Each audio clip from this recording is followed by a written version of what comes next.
Face à la crise sanitaire que nous traversons, de très nombreuses entreprises ont été amenées à mettre en place le télétravail pour une grande partie de leurs salariés, et cela en vertu des possibilités que leur offre l'article L 1222-11 du Code du travail, qui dit qu'en cas de circonstances particulières, notamment de menaces d'une épidémie, les entreprises peuvent imposer le télétravail. Donc ce n'est donc pas une situation de télétravail ordinaire, c'est une situation exceptionnelle. Plusieurs caractéristiques pour cela, c'est que ce télétravail est imposé, contrairement au télétravail ordinaire qui est choisi par les salariés. C'est un télétravail à 100%, à temps plein, alors qu'habituellement le télétravail est à temps partagé entre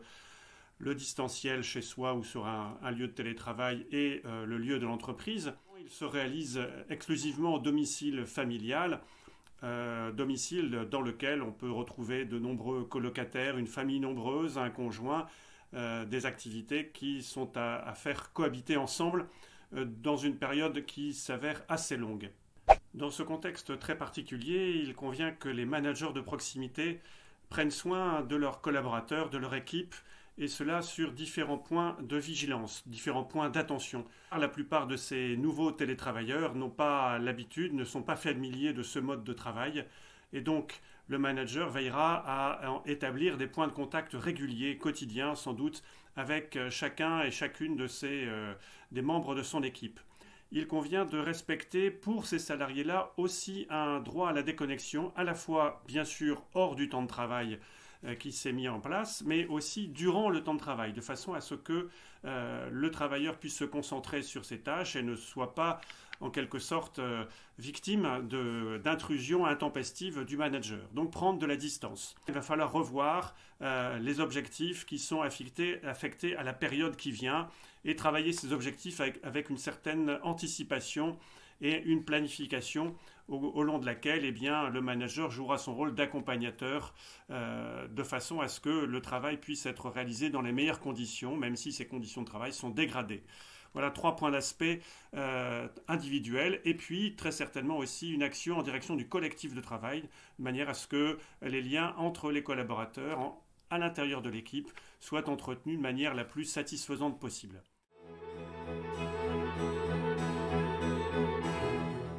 Bien, pour aller plus loin sur le management à distance en période de crise,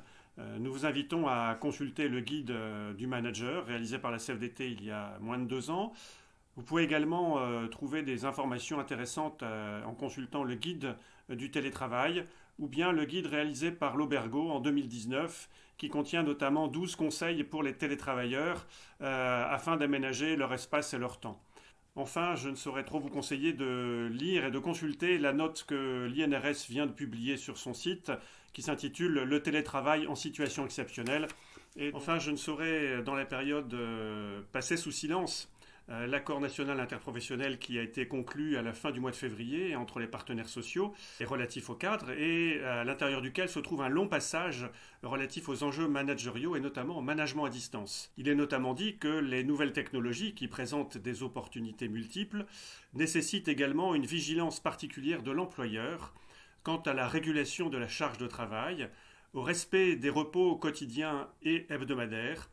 ainsi qu'à la trop grande porosité entre sphère privée et sphère professionnelle. Il s'agit bien, dans cette mobilisation des nouveaux outils numériques, comme le dit le texte, de concilier cette mobilisation avec les bénéfices que représentent les liens humains, avec le collectif de travail. Faisons en sorte, nous, managers, de concilier à la fois l'usage des nouvelles technologies d'information, les outils numériques, et la préservation des liens humains dans cette période de crise sanitaire qui percute fortement l'organisation du travail, mais qui peut-être demain ouvre de nouvelles perspectives pour un travail avec plus d'autonomie, plus de responsabilité, plus d'engagement personnel et professionnel.